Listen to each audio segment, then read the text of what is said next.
posibilidad ng tagumpay o kabiguan, ng ligaya o lungkot. Kaya marapat lamang na tanggapin si Jesus bilang tagapagligtas at Panginoon. At matapos yun ay panariwain ang katapatan at paglapit sa Kanya bawat araw o day by day. Ang day by day ay naglalayong umalalay sa pang-araw-araw na pamumuhay. Narito po si Kuya Ed Lapis sa mensaheng pinamagatang When a Married Man Womanizes.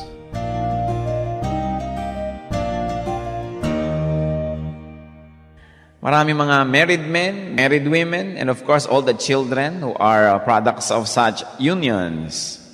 Womanizing can be a very perilous and costly enterprise. Ang ating pong pag-aaral ngayon, for everybody.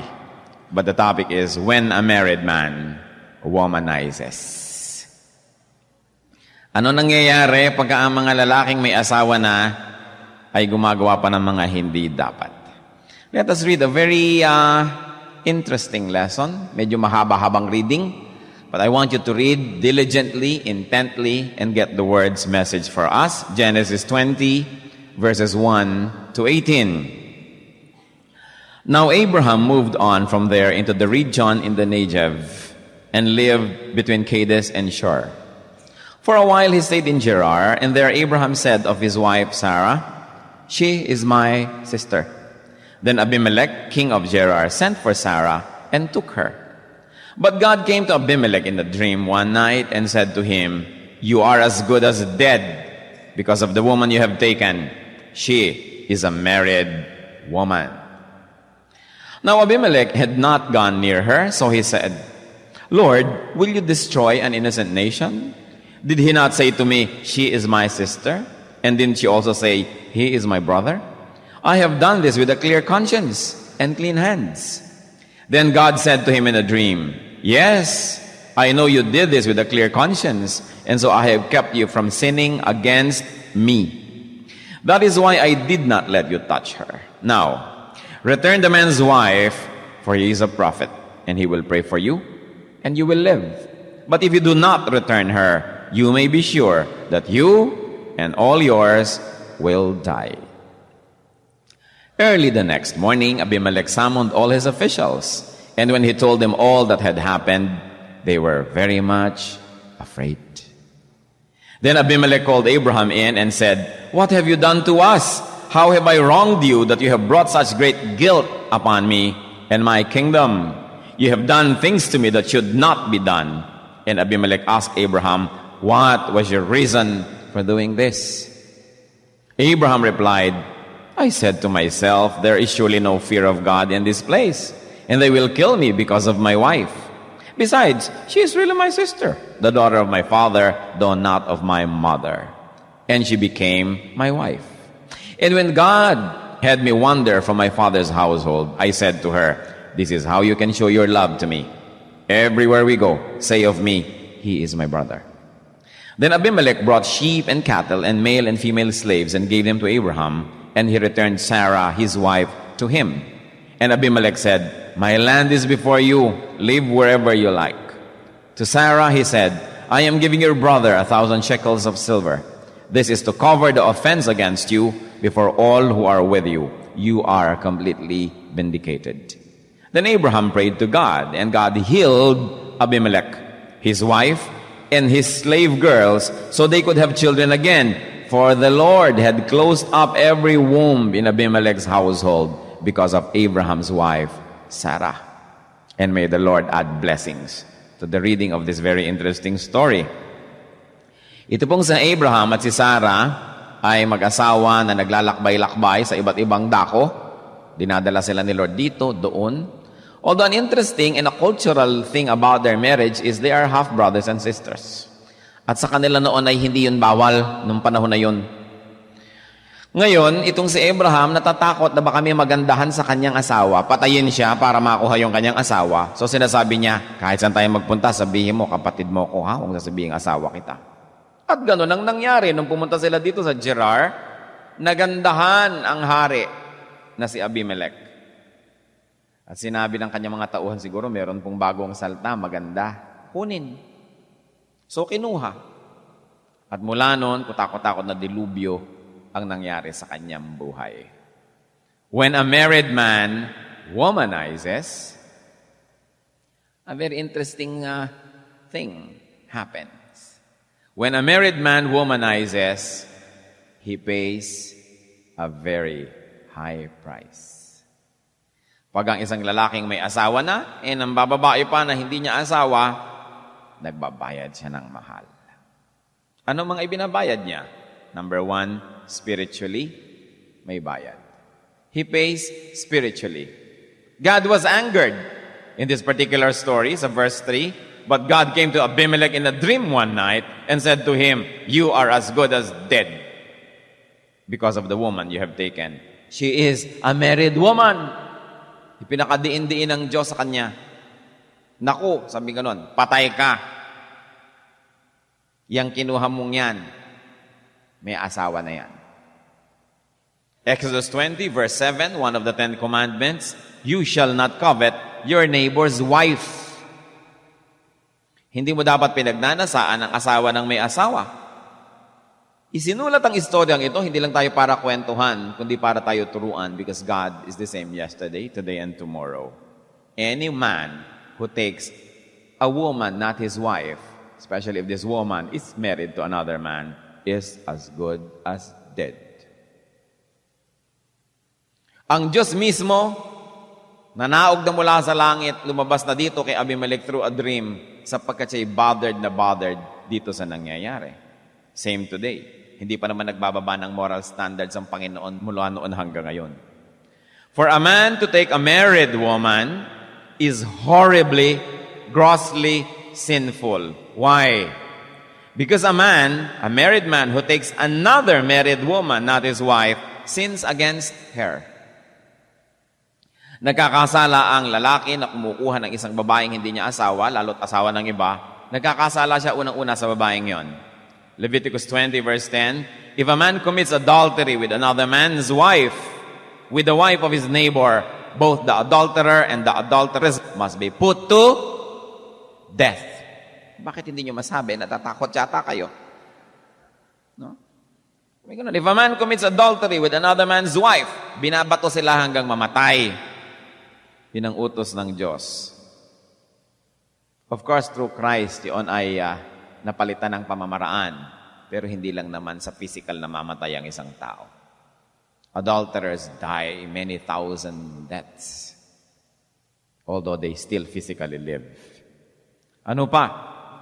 Why is taking a married woman that's sinful? Because the man who does that also, he sins against her husband. Nagkasala siya doon sa babaeng kanyang kalaguyo, nagkakasala siya sa lalaking asawa ng babae na yon. Hebrews 13:4, marriage should be honored by all. By how many? By all. And the marriage bed kept pure. For God will judge the adulterer and all the sexually immoral. Hindi dapat dungisan ang higaan ng mag-asawa. Wala dapat na nakikialam, nanggugulo, nangihimasok, nagpaparumi noon. Bakit ganun pang kagrabing kasalanan niya? Kasalanan na yan. Because the man who does that sins against her child or her children. Kung ang babaeng kinalaguyo niya ay may anak o mga anak, nagkakasala din siya sa mga batang yon. Sapagkat wawasakin niya ang tahanan na yon, maapektuhan yung mga bata na yon. And the man who does this also commits sin against her church, her camp. He sins, in fact, against God Himself. Sabi ni Lord kay Abimelech, oo nga, hindi mo nga alam, kaya nga binigyan pa kita ng grasya. Hindi ko pinayagang galawin mo siya. I did not permit you, sabi ni Lord, to sin against me. First and foremost, adultery is a sin against God, who is the author of morality, who is offended by immorality, and who has decreed that a woman should exclusively belong to her husband, and the husband should exclusively belong to his wife, that no one else should defile the marriage bed. Kaya sinabi niya, I did not permit you to sin against me. May mga tao naman kasi sabihin, payag naman siya eh. Oo nga, ang Diyos, payag ba? Payag naman ako, I don't mind. Oo nga, payag ka. Pero ang Diyos, sabihin, she doesn't mind. Okay lang sa kanya. Hindi naman daw siya nagigilty. Hindi lang naman siya ang involved. Hindi lang ikaw. Ang Diyos na lumikha sa ating lahat. And any man who commits adultery, first and foremost, does it against God who is in heaven. Ngayon, kung yung lalaking gumawa nito, siya mismo'y kasado rin, may kasal din siya, may asawa rin siya, lalong gumulo at nakahalo-halo ang balat sa tinalupan. If the man is himself married, he sins against his wife.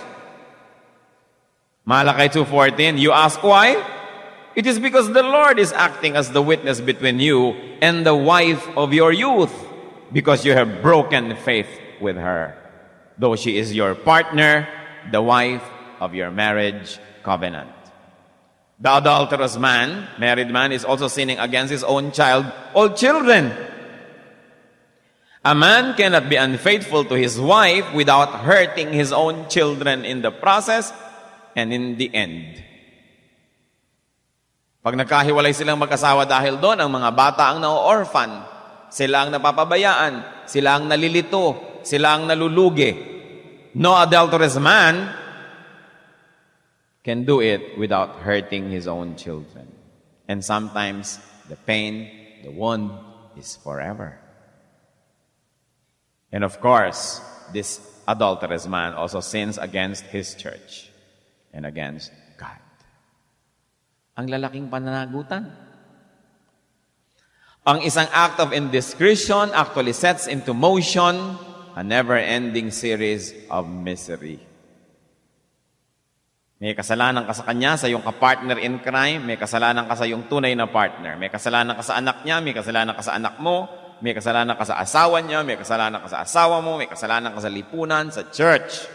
Kaya sabi ni Lord kay Abimelech, you are as good as dead. Did you know that? And that is just the spiritual. There are still many other sufferings. The man who commits this adultery pays a high price socially. Kanina, spiritually. Ngayon, socially. He gets alienated from his wife, from his children, from his wife's social circle, and everyone else who is offended. Kaya ang nangyayari, ang isang lalaki na meron siyang kalaguyo, 2 o 3 ang kanyang social sphere. Iba yung kaibigan niya, na kaibigan ng mga asawa rin niya, nilang mag-asawa. Iba yung mga kaibigan niya na kaibigan nilang magkalaguyo. At iba yung kaibigan niyang kanya lang. Hindi pwedeng paghalu-haluin sa isang party, sa isang kasalan, sa isang lamayan. Ang liit ng mundo, nagkikita-kita sila. Nagbubunggu-bungguan. Sobrang hindi matapos-tapos na misery. Pati mga innocent people around you nagsasuffer. Kasi kung bisita ka, hindi niya ma-invite yung asawa mo dahil dala-dala mo yung kulasisi mo. Kung nandun naman yung isa, hindi niya ma-invite, siya ngayon nahihirapan. Ang gulo-gulong buhay. Socially, people pay a price. At yung mga anak, laging napapaaway. At lalo naman yung anak doon sa pagkakasala, napapaaway din, nakakantsawan ng kung sino-sino. You know, one of the most horrible things you can do to a person is anakin mo siya sa pagkakasala. Tapos dala-dala niya habang buhay yon. Ikaw ang naglagay doon, magulang, ng sitwasyon niya. Mabuti pang di siya sinilang. Well, kung nangyari na naman at naipanganak na nandiyan na tayo, the blood of Christ can cleanse us and can forgive the sin and can restore us. Pero huwag nang dagdagan pa, huwag nang gumawa pa ng iba. Yung nandyan na, pwede yung i-repair ni Lord. Basta tayo sumuko, nagpasakop, nagpalinis. And we can start all over again. Pero huwag nyo nang dagdagan pa ang mga anak sa pagkakasala. Huwag nyo nang damihan pa. What else? Married men who womanize pay a higher price emotionally. Why? Because fear nags. Mas naging ang fear kesa sa isang naging wife. Anong sabi ng verse 8? Early the next morning, Abimelech summoned all his officials, and when he told them all that had happened, they were very much afraid. Lahat sila madadamay. Yang takot na bisto, takot maparusahan, takot na magkaroon ng mga consequences. What else? Emotionally, guilt haunts. Mahirap na feeling yung fear, tapos guilt. verse 9, Abimelech called Abraham in and said, "What have you done to us? How have I wronged you that you have brought such great guilt upon me and my kingdom?" Siyempre, may kasalanan si Abraham. Hindi niya inamin agad na asawa niya. Pero, mas may kasalanan naman itong isa, hindi naman niya kasi asawa. Bakit niya gustong kunin? May asawa na nga siya at marami na ngang babae sa kanyang bahay. Gusto pa niyang dagdagan ng dagdagan. Ang isa sa mga hirap ng isang nangangalo niya, one of the most great difficulties of an adulterer is that his heart gets divided. Paano mo hahatiin ang iyong puso at katawan tuwing Pasko? Iisa lang ang Noche Buena sa isang taon. So pabalik-balik. Iisa lang ang Valentine's Day. Iisa lang ang Medianoche. So pabalik-balik, palipat-lipat, hirap na hirap, lalo ti kinukubli. At siyempre, yung mga kerida, pagka talagang lumaki na ang loob, nagde-demand na rin, may gana pa magselo sa tunay na asawa. Mga patamlay-tamlay pa pagka Valentine's. Bakit ako, February 12? Dapat kasi, February 31. Nakikipag-compete pa sa tunay na asawa, katitibay na mga sikmura. Lumalaki ang loob. Alam nyo kung sino nagpapalaki ng loob nun? Yung lalaki rin. Sa'yo lang naman kukuha yan ng clue kung paano siya magbe-behave. Kung inilalagay mo siya sa lugar, hindi naman lalaki ang ulo, pero nakakakita, pwede magpalusot, pwede na ako magselos-selos. Pagka iiwan mo na sa uuwi ka na, yung mga patamlay-tamlay, kabagal-bagal magtimpla ng kape. Para mapansin, ba't ka matamlay? Kasi mamimiss kita. Sila lalaki naman, sige, 30 minutes pa. Naku. Napakalungkot ng katotohanan. Pero malaki ang bayad emotionally. Kasi siyempre, kahit naman lalaking gumagawa nito, may konsyensya rin, nagigilty rin. Dinadaan na lang sa dinadagdagan ng regalo sa asawa. Sa bagay, mabuti na yun, kesa ninanakawan yung asawa at dinadala pa sa kabila. Extreme yan yung bola ng bola, bigay ng bigay. Actually, nagtatakip lang. No? Yun namang iba, kinukuha pa talaga, dinadala pa sa kabila. But, God is your opponent. Akala nyo ba, pag ginagawa nyo yan, yung asawa ninyo ang inyong nalilinlang? Ang Diyos ang inyong pinipilit linlangin at di kayo magtatagumpay. Mentally speaking, malaki rin ang bayad. Because worry tortures. Nakaka-torture yun. Lalo na kung yung anak mo dun sa labas at itong anak mo dito sa loob, gustong pareho mag-aaral sa Ateneo, malaki problema mo. Ini-interview pa naman ng mga Heswita yung mga yan bago matanggapin. So, there's a lot of problem solving that happens, and you know that problem solving consumes you. And scheming, pag-isip ng mga paraan, drains you. Tingnan niyo to si David. Si Haring David, favored na ni Lord. May koleksyon na nga ng mga asawa. Hindi yun kahit kailan in-endorse sa Bible. Behavior lang niya yun. Personal yung pananagutan. Nakita pa itong asawa ng may asawa, ipinakuha pa. At nung malaman na isa sa mga pinakamagigiting niyang sundalo yung asawa nun, nag-isip pa si David ng paraan kung paano papatayin yung asawa na yun. Sapagkat lagi niyang ipinakukuha itong babae pagka yung asawa nasa duty. Pagka nasa field, nasa misyon. Nagdalang tao si babae. Meron tayong problem, David. Sabi ko na, ano yun? Buntis ako. Sige, alam mong ginawa ni David? Alam yung storya? Binigyan niya bigla ng rest and recreation si Uriah. Bigyan niya ng R&R. Para umuwi sa asawa at nang pagsumiping at yung babae ngayon buntis, wow! Ay, isang araw ka lang umuwi. Nagbuntis na ako and everything. Napakahusay na lalaki nitong si Uriah, napakatapat sa hari, napakatapat sa tungkulin. Nung ipinatawag ni David, hindi umuwi sa bahay niya. Natulog lang doon sa pinto ng palasyo kasama ng mga katulong ni David. At sabi sa kanya ni David, ba't ikaw uwi sa asawa mo? Uwi! Hindi ko po kayang gawin ang aking po mga kasamang sundalo'y nandun sa labanan. Hindi ko po kayang umuwi sa amin para magpasarap sa buhay, kumain ng masarap na pagkain at tumabi sa aking asawa. Napakadakilang pagkatao. Dapat sana si David bilang isang hari, binigyan niya yun ng medalya, binigyan niya yun ng kung ano-anong mga reward kasi ang husay maglingkod sa kanya, sa bayan at sa Diyos. Pero anong ginawa niya? Pangalawang gabi, nilasing. hoping na pagka nalasing na, umuwi na uli sa asawa. Hindi pa rin umuwi. Bumalik na sa duty. Ano ngayon ang sasabihin nitong babae sa kanyang asawa? Alam mo, darling, ang lakas ng iyong mental telepathy. Dahil nagdadalang tao na Hindi naman ginalaw ng sariling asawa dahil sa kanyang pagtitimpi, dahil gusto niyang makiisa sa paghihirap ng mga ibang sundalo na nandun sa labanan. Anong yung ginawa ni David? Nagbigay ng utos dun sa commander. Pag may labanan, ilagay niyo dun sa harap at iwanin niyo para mapatay.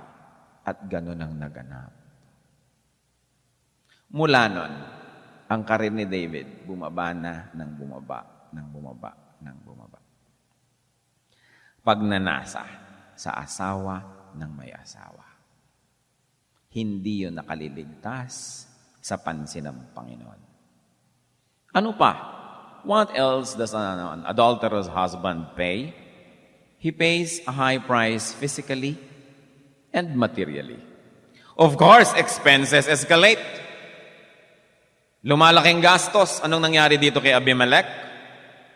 Abimelech brought sheep and cattle, male and female slaves, and gave land and 1,000 shekels of silver to Abraham. Para lang mapagtakpan, ayon sa kaugalian ng mga panahon na yon, ang kanyang pagkakamaling buti na lang at hindi lubos na natuloy, pero malaki pa rin ang naging bayad niya. Kung ang mga asawa ngayon ang nahuhumaling dyan sa mga ganyan-ganyan, di kulang-kulang ang uwing sweldo. Pati hikaw ng asawa, ninanakaw, isinasangla para lang maibayad. Sa mga babaeng kumakanta ng aray. Ako'y mahal mo, iwan mo ang asawa mo. Nang di magkatotoo, nang ibigin kita'y lasing lamang ako. Kinakantahan ng mga lalaki, si lalaki naman iniiwan ng asawa. At mamaya nagkasipilis-sipilis na at nangayayat at kung ano-ano't uubo-ubo, eto babalik-balik sa asawa. Pambihirang mga kababalaghan ng buhay. Ano bang nangyayari? Physically and materially, illness and sickness comes. Kaya sa verse 17, sinabi dito, matapos na iayos ang lahat, Abraham prayed to God and God healed Abimelech. Ayun, nagkasakit. Wala pa nga nangyayari, nagkasakit na. Paano kung may nangyari pa? At alam nyo ba ang kapabayaan, ang pagiging irresponsable ng mga adulterous men? Kukuha ng sakit kung saan-saan at iuuwi sa asawa. I was talking with one of the foremost, the best doctors in this country on sexually transmitted disease. At ang pinakamalaki niyang problema, pag meron siyang tinitreat na lalaking may sakit. Tumigil na sa pangangalon niya, balik pa rin ang balik yung sakit. Paano pala nalagay na niya sa asawa niya? Paano mo ngayon sasabihin sa asawa? Napakahirap. Hirap na hirap yung doktor. Kaya kung minsan yung doktor, sinasabi niya, dalhin mo ang asawa mo dito, kailangan makure din natin siya kasi hindi ka naman talaga gagaling kung siya rin ay meron na pala. Paano natin sasabihin? Lakas-lakas ng loob mong gumawa ng ganyan. Punta ka na punta sa alibangbang at mga kung ano-ano. Pagkatapos ngayon hindi mo alam kung paano sasabihin. Ang pobre namang asawang babae, sasabihin ng doktor, alam mo, misis, baka na-infect ho kayo sa toilet bowl. No. Ang kawawang babae, siya pa ang nag-guilty. Siya pang akala, siya ang naghawa sa kanyang asawa. Kaya ba't naman ginagawa yan? Di ka ba kikilabutan? To preserve their marriage. Paano man sasabihin doon sa babae? Kaya ang pagbintangan na natin yung toilet bowl. Di yung babae na naman ang may dala ng guilt na siya pa pala ang naging dahilan kung ba't naihawa pa niya yung asawa niya. Kawawang mga kababaihan. Dilemma. Sickness comes. Nung ipinalangin ni Abraham, gumaling ang sakit. Yung pala kasama talaga ang mga physical sakit sa ganyan mga bagay. Ang Diyos ang nagsasabi, magkasakit ka. Ilalagyan ka. Hindi lang yon, death threatens. Because sabi ni Lord, pag hindi mo inayos yan, ikaw at lahat ng mga nasa sayong poder, mamamatay kayo. At tulad na sinabi ko kanina, ang kamatayan ngayon, hindi lang physical. We die 1,000 deaths when these things happen. So kanina, sabi natin, when a married man womanizes, he pays a higher price. Side A lang yon. Side B, when a married man womanizes, his wife pays a higher price. Verses 17 and 18, then Abraham prayed to God, and God healed Abimelech, his wife, and his slave girls, so they could have children again. For the Lord had closed up every womb in Abimelech's household because of Abraham's wife, Sarah. Nadamay ang babaeng kawawa. You know, Abimelech's wife got sick. And the sadder part is, she got sick without the fun. Kung yung husband na nagkasala, hindi bale. Nagpasasa ka naman, nagkaroon ka ng fun. Pero yung kawawang babae na hindi nagkaroon ng fun, nagkasakit pa. And this repeats today. This repeats. How many women suffer in silence? Napasahan sila ng asawa nila ng syphilis, napasahan sila ng gonorrhea, napasahan sila ng kung ano-ano. At ano bang nangyari sa asawa nitong si Abimelech? Her womb and even her slave girls, damay din, were closed up. And today, stress can by itself render a woman barren. Yung nag-aalala ka, gabi na, wala pa. Alauna na ng umaga, wala pa. Nakakabaog yun. Mag-isip ka na mag-isip. Tapos alas 10 ng umaga, nag-aalala ka, nasa trabaho nga ba o wala? Dahil baka kung saan-saan pumupunta. Meron pa ngayong mga breakfast offer ang mga motel. May kasama pang pansit. So hindi mo na malaman, kahit anong oras, pwedeng magmilagro. Nasaan na. Lalo yung mga nagta-duty pa, 2 araw, 3 araw na may sales call, may ganito at may ganon, hindi mo malaman kung anong mga kababalaghan ang nangyayari. Men, be kind to your wives. Nakaka-torture ang mga iniisip ng mga yan. Kung ano-ano. So, this kind of unkindness happens even today. Wives of womanizers are deprived of their husband's loyalty, time, attention, and material resources. Meron pang isang sugat. Their social standing, their self-esteem, their peace and enjoyment can be terribly affected. Kahit pa siya Miss Philippines dati at pinakamagandang babae sa balat ng lupa, pagka ang kanyang asawa ay nangalo niya, nagsi-self-doubt siya tungkol sa kanyang self-worth. Tapos ang ipapalit sa'yo ito, nakita niyo naman kung minsan yung mga ipinapalit. Akala mo kudkuran ng nyog, ay babae pala.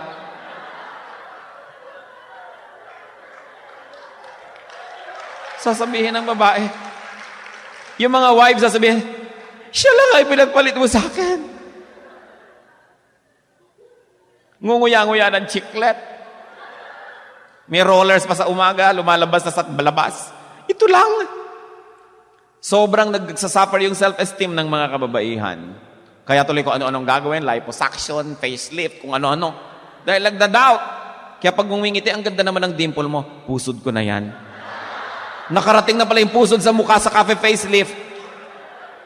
Sa pagsisikap na maakit ang sariling asawa, kahabag-habag na mga kalagayan. The wife of an adulterous husband dies, if not completely, at least partially. At napakahirap buhayin yung mga namamatay sa ganyang mga paraan. Brothers and sisters, when a man flirts with and indulges in an extramarital affair, he jeopardizes his wife, his own family, his partner in crime, and her family. And he jeopardizes his own spirit, his soul, and his body. And may I tell you, women, the same is true when the woman is the one who does the adulterous affair. Babaligtarin nyo lang lahat yung pinag-usapan natin. Yun din yun, the same. Hindi lang men ang subject dito because there are also adulterous women. At mas malala pag ang babae ang nagko-commit. Yung alang naman yung lalaki, nagkaanak sa labas, maiiwi sa bahay mo, hindi mo napansin, ay, meron palang bata dito. Anak ko kaya ito? Hindi ka pwedeng malito. Pero yung lalaki, nalilito yan. Kaya mas maingat dapat ang mga babae. Kaya sa Biblia, mas istrikto sa babae. Kasi ang babae pwedeng ikubli ang bunga ng kanyang pagtataksil. Lilituhin ka lang niya sa kalendaryo at kung ano-ano, nalito ka na. Pero ang lalaki, hindi naman niya malilito yung babae sa ganung paraan. Parehong dapat mag-ingat. Hindi dapat mangyari ang ganitong mga bagay. But let's go back to the men. Many men must stop behaving like overgrown boys. Many men must stop and they must grow up to godly manhood. What do we mean? Dito po sa ating bayan, napakaraming mga men na hindi naman talaga nagiging men. They are overgrown, extended boys. Mula sa nanay nila, ang susunod nilang nanay yung asawa nila. Yung asawa nila ang taga-ayos, taga-asikaso, taga-pag-alaga, taga-pagpatawad, susunod-sunod, bubuntot-buntot, pinagtatakpan lahat ng kulang nila. Parang tinatrato nilang nanay, hindi partner. 1 Corinthians 11:13, sabi ni Paul, when I was a child, I talked like a child. I thought like a child. I reasoned like a child. When I became a man, I put childish ways behind me. So what do we see? Look at Abimelech. Look at this kind of man. Covetous. At least meron siyang saving grace. He was not too quick. He was not too impatient. Napigil siya ng Diyos na galawin si Sarah.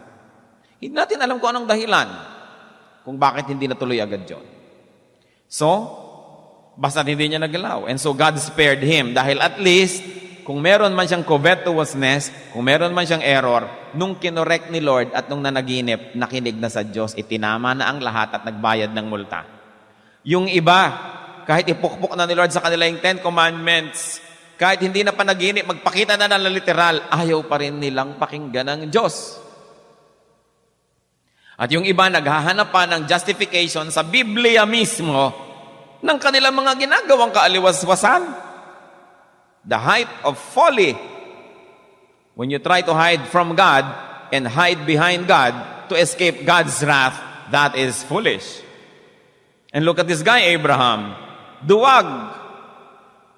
Sa takot lang na baka may magkagusto sa asawa niya at patayin siya dahil maganda, willing nang ipamigay yung asawa kung kanino na lang.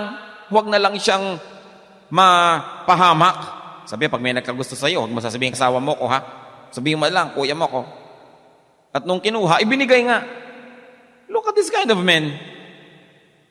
Pero hindi na naman yan example. You know, even the greatest heroes of the Bible have their own folly and mistakes. And their follies and mistakes do not make an example and they do not make a doctrine for us. Error yon, error pa rin. Kahit sila yung gumawa, hindi dapat kopyahin. He was coward and he was a compromiser for his selfish motive. He was a spoiled brat. Nung hindi magkaroon ng anak ang sarili niyang asawa, eto, inanakan naman niya katulong. Kaya nagkagulo-gulo. Hanggang ngayon, nagkakagulo ang Israel at ang mga Arabo dahil dyan. Dahil yung naanakan niya is na nagiging mga ascendant ng mga Arabs, ito naman sa kabila, mga Hudyo. Kaya hanggang ngayon, yan pa ang bunga nung kaguluhan ng pamilya ni Abraham. Hanggang ngayon, buong mundo nahahati sa gulo na yan. He even prejudged the people of Gerar. Sabi nung hari, ba't hindi mo naman sinabing asawa mo? Mukha ho kayong ungodly Mukhang walang godly dito. Baka patayin niyo pa ako, kaya wag na lang. Pero mas godly pa pala sa kanya yung ginudge niya. Dahil minsan lamang binigyan ng pahiwatig ng Diyos, nakinig na, nagbayad pa ng multa. Nakakahiya. Mas godly pa sa kanya si Abimelech. And it was only God's mercy and favor that saw this Abraham throughout his career as our father Abraham. But look at their wives. Look at their women folk. They carried the heavy burden of their husbands' weaknesses. And is not the same true today in many homes? Lilikha ng kababalaghan ng kalalakihan, ang kababaihan ng kailangan magtakip. Hindi bibigyan ng sweldo dahil ibibigay dito sa kumakanta kung saan. Ang babae ang kailangan magtinda ng Tupperware, Avon, kung ano-ano, para lang makagawa ng paraan. Maglagay ng mga pahulugang hikaw, mga sari-sari store. Kaya sa atin, every other house may sari-sari store dahil every other wife is trying to make both ends meet. Gumagawa ng paraan. Napakadakila ng mga Pilipina. Pag tinitingnan mo, ang galing-galing nilang mga ina. Galing-galing ng mga asawa. Yung bang nakikita nyo, pag lalaki ang nagloloko, basta yung babae matino, buo pa rin ang tahanan. Pag yung babae ang gumawa ng aliwaswas, kita mo, sira lahat. Panghirap i-maintain. Napakalaki ng hawak ninyo mga kababaihan para ma-maintain ang kabutihan ng bawat pamilya. Pwede bang tumayo dito lahat ang mga mothers? Tumayo kayo, mothers. May mga anak kayong lalaki. May mga anak na lalaki. Sige, kahit babae anak nyo. Stand up. Nandyan ng Diyos. Nakikita niya kayo. Yan. Oh. Mothers. May sasabihin ako sa inyo. I want you to stand up. And I want you to hear this well. Magpalaki kayo ng mga anak nyong lalaki na magiging mga mama, hindi mga extended totoy. Do not babysit your sons all the time. Ang dahilan, kaya marami mga husbands are weaklings because they have been over-loved by their mothers. Basketball ng basketball, nagtututong sa dumi ang mga medyas, ang maglalaba mga ate. Bakit? Siya ba ang nag-basketball? Dadating na gutom yung ngayon, pawis na pawis, anong ulam? Baka kanin. Pagkakain, ligpitan na naman yung mga kapatid na babae o kayo. Stop doing that. Look at Mary, the mother of Jesus. Mga 50 minuto lang to, kaya manatili kayo nakatayo. Ha? Look at Mary. Nung dinala nila si Jesus sa temple, 12 years old. Nung nag-uwi na, walang nakapunan na wala pala si Jesus. Alam niyo ang storya? Because when they go to Jerusalem during that feast, hiwalay ang mga babae, hiwalay ang mga lalaki papunta. Nakikita lang sila paggabi para matulog, hiwalay uli habang naglalakad. Ilang araw na lakaran yun eh. Ang bata na lalaki, kasama ng kanyang ina. So kasama ng kababaihan yan. Pero kita nyo nung pauwi na, isang maghapon na ang nakalipas, hindi pa namamalayan ni Mary na wala si Jesus. Kasi itinrato na niyang mama, hindi na niya kinaray-karay, hindi na niya hinawakan, hindi na niya kasama. Kasi mama na yon, dapat kasama na ng mga lalaki. Yung tatay, nalimutan niyang mama na ang anak niya. Akala niya siguro kasama ni Mary, kaya hindi niya kasama, okay lang. Si Mary naman, iniisip niya kasama ng mga lalaki, kaya okay lang. Nung nagkita sila nung gabi, sabi, nasan si Jesus? Nasan? Wala ba sa'yo? Nagpanik ang dalawa. But she was a good mother. She was teaching her son to behave like a man. But the father was medyo negligent. Kwento siguro siya ng kwento, kasama ang kalalakihan, hindi niya inahanap yung lalaki niyang anak na dapat turuan niya. Mothers, do not babysit your sons. Train them so that they can be good husbands and good fathers. Will you do that? God bless you. You may sit down.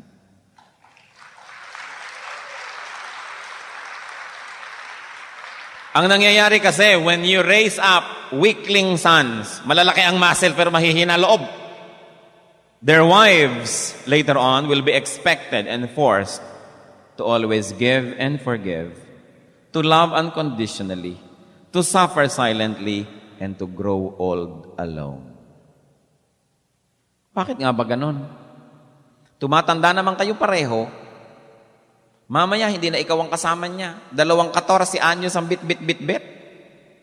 Sabi, you should love the wife of your youth, not the youth of your wife.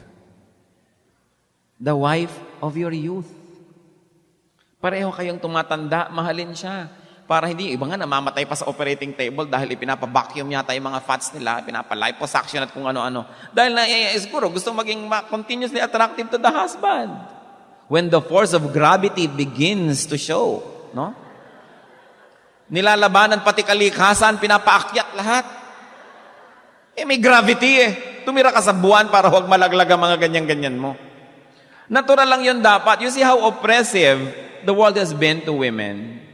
Nakaka-oppress yung sobra ka dapat laging maganda. Pag tinignan mo yung lalaki, ito lang pala itsura nito. Bakit yung asawa ng babae sobra namang conscious? Kasi nga, magkakasama kayo kung tinitingnan na yung mga kibabatang mga tao. Hindi naman siya bata na. Such things must be corrected. This is ungodly. Sabi, do not break faith with the wife of your youth. Your covenant wife is important. Fathers, will you stand up, mga tatay? Everybody has a chance today. Tumayo kayo mga tatay. Tumayo kayo, tayo. Palakpakan nga natin ang mga tatay. Huwag kayong mag-alala, hindi magpapaulan ng kidlat. Gusto ko lang kayong tumayo. Fathers, raise up your sons into manhood by your teaching. Hindi sasabihin nyo sa nanay, turuan mo nga yung anak mo. Ang tatay, ang dapat number 1 nagtuturo sa mga anak na lalaki. Teach your sons by your words and by your example.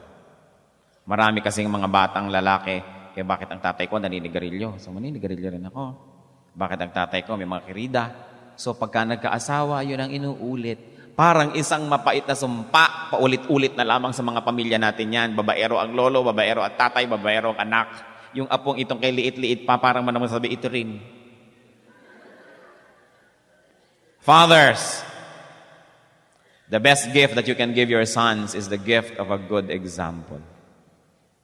If you have not been perfect examples in the past, you can begin trying today and in the days of your life. Yung mga tapos na dapat. Kung may mga pamilya dito na lamatan, nagkasugat, nagkaroon ng mga pagkakamali, magpatawaran kayo. Iayos ang inyong buhay and begin again.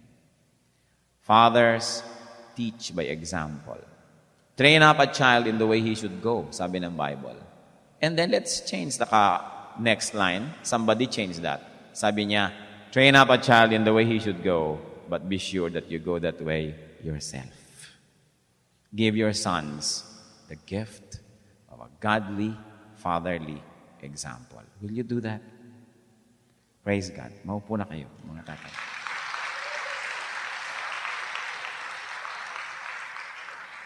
Mga anak, tumayo kayo. Babae at lalaki, na mga unmarried, magtayo ang kayong lahat. Sige, tayo.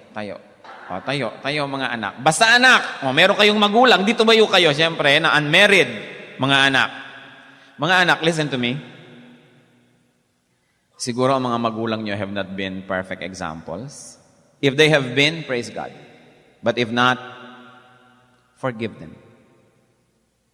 Kung may pagkakamali ang mga tatay nyo, nanay nyo, forgive them in your heart. Bilang mga anak, dapat kayong magpatawad. Pag hindi kayo nagpatawad, magre-rebel lang kayo. Pag nag-rebel kayo, alam nyo ang gagawin nyo? Kokopyahin nyo sila. You will do in your life what you probably hated seeing in their lives. And then you will make history repeat. And this time, you will be destroying the children that God will give you. Kung ang pamilya nyo, napapansin ninyo, yung mga kalalakihan sa pamilya nyo, mga babaero, o mga babae sa inyong pamilya, may ganito at ganyang kapintasan, putulin nyo na ang sumpa na yan. Huwag nyo nang dalhin sa next generation. Let it end in your generation. Because the grace of the Lord, the blood of Jesus, can cleanse all sins. Kung merong ugali ang magulang yung ayaw nyo, ipatawad ninyo at tiyakin ninyo na hindi ninyo uulitin sa sarili ninyong buhay. Will you pray for your parents? Kung meron silang pagkukulang sa inyo, will you forgive them? God teaches us to forgive. Huwag niyong kopyahin. Ang kopyahin niyo lang yung mabuti. Live a life better than the life lived by your parents. Morally speaking. Live a life superior to the life of your grandparents. Morally speaking. Dahil kayo ngayon nakaharap sa bukas na Bible, lumalaki, nakakaedad sa salita ng Diyos, God expects more from you. Cut these many negative cycles that happen in your family. Lahat ng pangit na ugali ng mga ninuno ninyo, punahin ninyo, pansinin ninyo, ipanalangin ninyo, patawarin nyo sila, subalit huwag nyo nang ulitin sa inyong generation. By God's grace, will you do that? Purihin ang Diyos. You may sit down.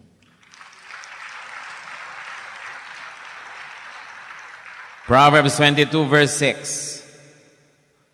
Train a child in the way he should go, and when he is old, he will not depart from it.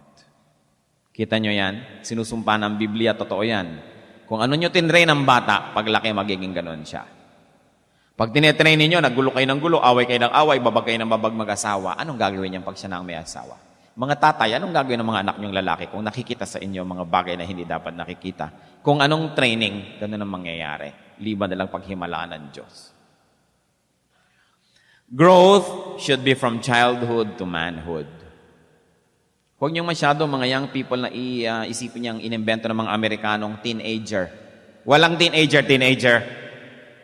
Kasi 13 years old, 14, kaya tamad, kaya matakaw, kaya anong ganyan-ganyan. Si Jesus, nung 12, bata pa nung bago mag-12, dinala sa temple. Pagkaalis sa temple, man na siya. You know, in ancient cultures, even in our tribal cultures, ang tao, pag lumampas na sa 12 years old, yun ay itinatrato ng mature. Kita nyo sa mga baryo, nag-aalaga na ng mga kapatid, nagluluto na, nanunulsi, nagtatrabaho, ang mga lalaki tumutulong na sa tatay, sa bukid, kung saan. Kasi mama na sila. Yung teenager, inimbento yan ng American culture.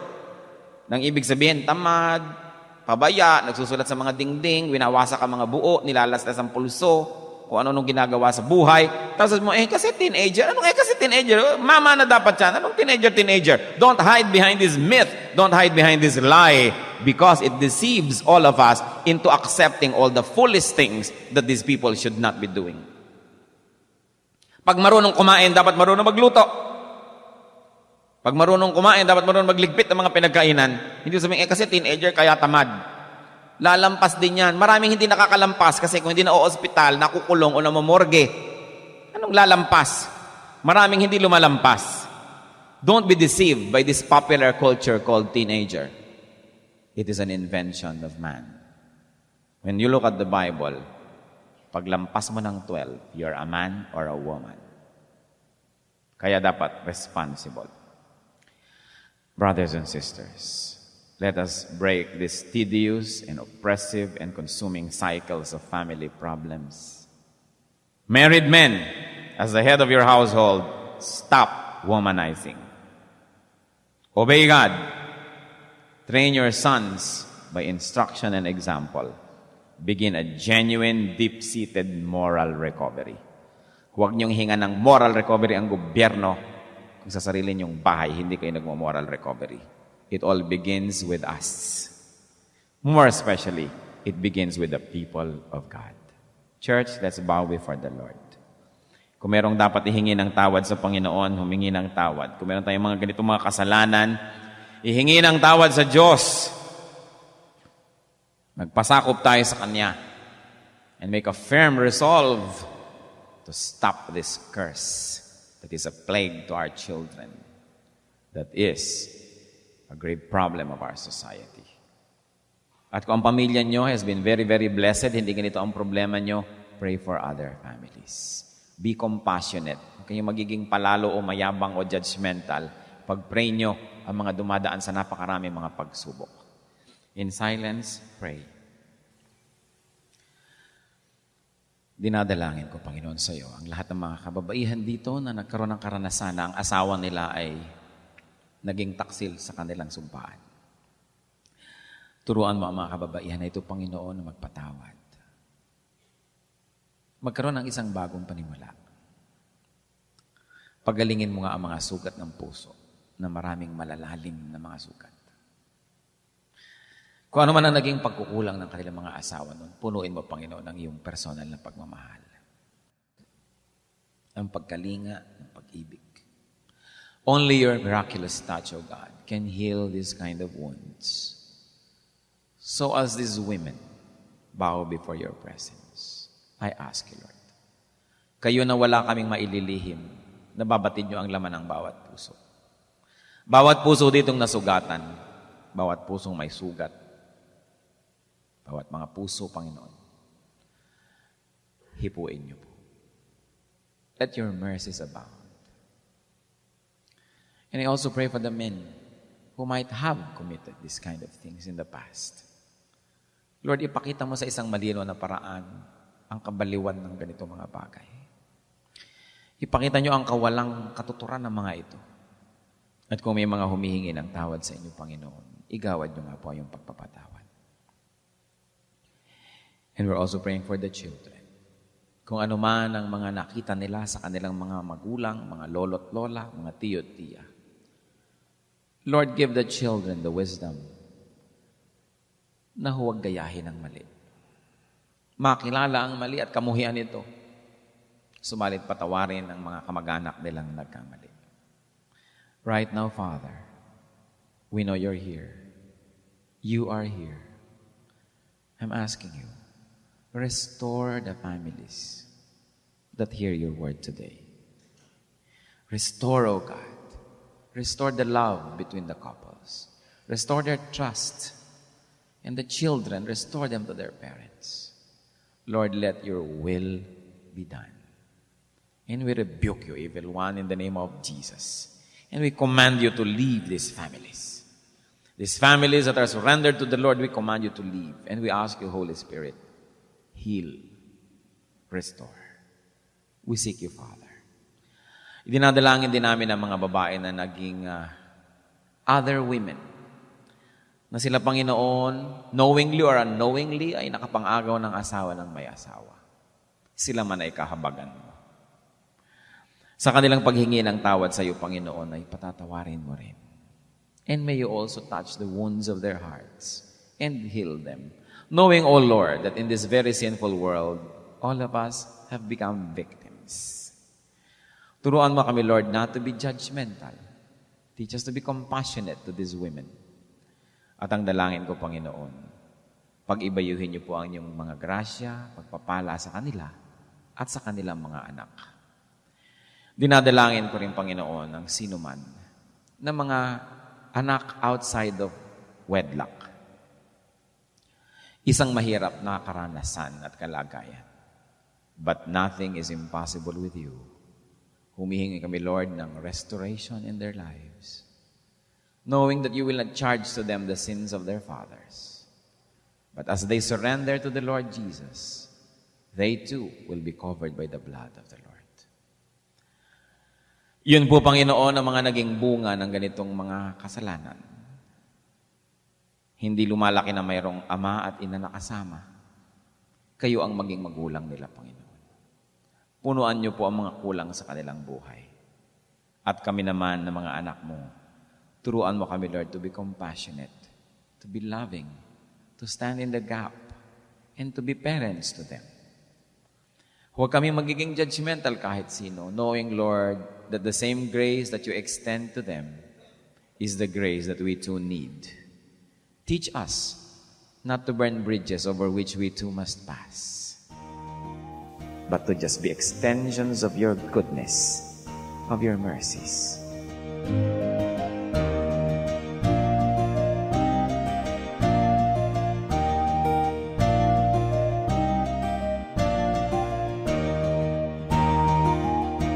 Ang katatapos pong mensahe ni Kuya Ed Lapiz ay pinamagatang When a Married Man Womanizes.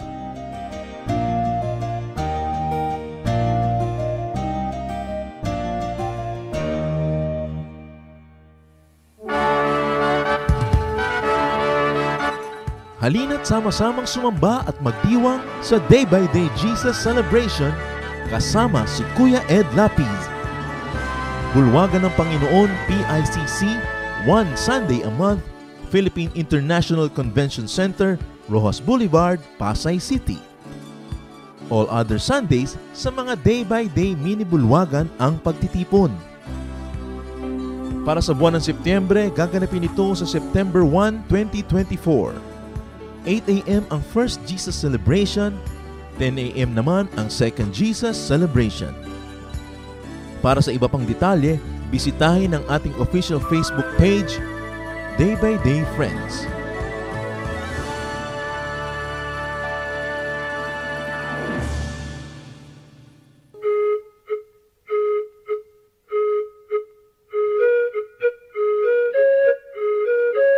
Dumako po tayo sa mga hiyas ng bayan, mga bagay po na maaari nating kilalanin, pag-aralan, ipagmalaki bilang mga Pilipino, hindi naman para magyabang, kundi para magkaroon po tayo ng mahalagang pagtingin sa ating mga ninuno, sa ating nakaraan at sa ating sarili. Sabi nga po, ang hindi lumingon sa pinanggalingan ay hindi nakararating sa paroroonan. Kaya mahalaga rin naman na atin pong pagbulay-bulayan, pag-aralan, yung mga karunungan ng ating bayan. At ngayon po ang ating hiyas na itatampok ay isang kasabihan. Bakit po hiyas ang kasabihan? Sapagkat bago naman tayo makagawa ng isang kasabihan, kailangan ng napakahabang panahon, ng pag-aaral, ng pagmamatyag, at ng isang sensitibong puso sa mga katotohanan sa daloy ng buhay. Bawat isang kasabihan po ay maaaring isa o maraming buhay na nagtulong-tulong, nagsama-sama upang makita ang mga batas ng buhay, ang mga daloy ng mga katotohanan. Kaya nga po, ang isa nating pagbubulay-bulayan ngayon na kasabihan ng ating bayan na hinango po sa koleksyon ng UP Cultural Dictionary for Filipinos ni Thelma Quintanar at mga kasama. Sabi po ng kasabihang ito, ang bayaning masugatan, nag-iibayo ang tapang. Tama nga naman po. At ito po, kung ibabase natin doon sa kanyang pangunahing kahulugan, yun pong literal, ay totoo naman.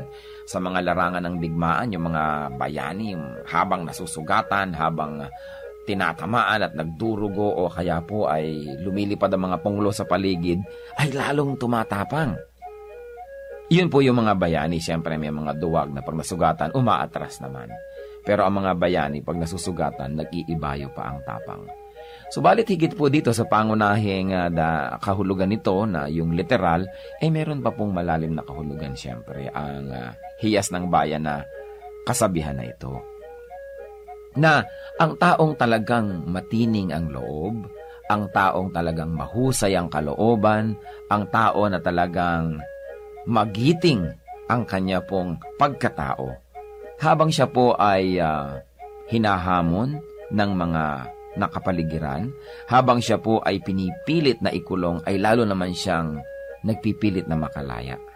Habang siya ay minamaliit, ay lalo naman niyang pinapatunayan ang kanyang kadakilaan. At habang siya po ay pinahihirapan sa kanya pong pagtatangkang makamit ang kanyang minimithi, ay lalo naman po siyang nagsusumigsa at lalo naman siyang nagsisikap na malampasan ang mga hadlang na ibinibigay sa kanya. Yan po ang tunay na kabayanihan. Hindi madaling matakot, hindi madaling umatras, hindi ningas kugon, hindi madaling panghinaan ng loob, at hindi madaling alisan ng damdaming marubdob upang maituloy ang mga dakilang adhikain. Yan po ang isang tunay na kabayanihan. Hindi madaling pigilin ng mga kalungkutan, hindi madaling pigilin ng mga balakid o hirap. At yan po ang isang tunay na kabayanihan. Yung pong tayo ay magkaroon ng isip na kapag naidalangin na natin at nadesisyon na natin gawin na isang bagay, hindi tayo madaling hadlangan. Habang nagkakaroon ng hadlang, lalong tumitibay ang ating determinasyon na ito'y malampasan. Habang tayo nasusugatan, lalo tayong tumatapang. Yan po ang isang magandang kaugalian ng ating bayan na dapat nating alalahanin. Hindi po yung ningas kugon na sabi ng mga banyaga tungkol sa atin, kundi yung kasabihang ito, ang bayaning masugatan, nag-iibayo ang tapang. Bakit ang mga Pilipino hindi humihiwalay sa pamilya kahit may asawa na? Siguro may economics involved kasi hindi naman lahat ng tao nakaka-afford humiwalay. Pero kahit na nga nakahiwalay pa rin yan, madalas nandun pa rin sa magulang. Kasi gusto nga natin sama-sama. Ito ba mga malalaking bahay, yung master bedroom, nandun din yung mga anak, doon din nanonood ng TV, doon din nakikipagtumpukan sa mga magulang nila, at madalas doon din natutulog kahit may mga sariling kwarto. Kasi tayo, we thrive in each other's company. We love to be surrounded by people. At kasama na dyan yung kahit may asawa na, nandun pa kasi gusto ng mga lola, yung apo nila, nandun. Gusto lang nakikita yung mga mahal nila sa buhay. At lalo kung tumatanda na yung mga magulang natin, gusto rin natin naalagaan sila.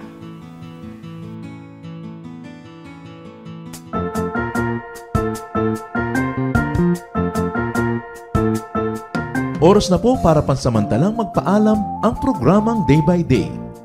Tayo po'y magsama-sama tuwing ika-6 hanggang ika-7 ng umaga, araw-araw.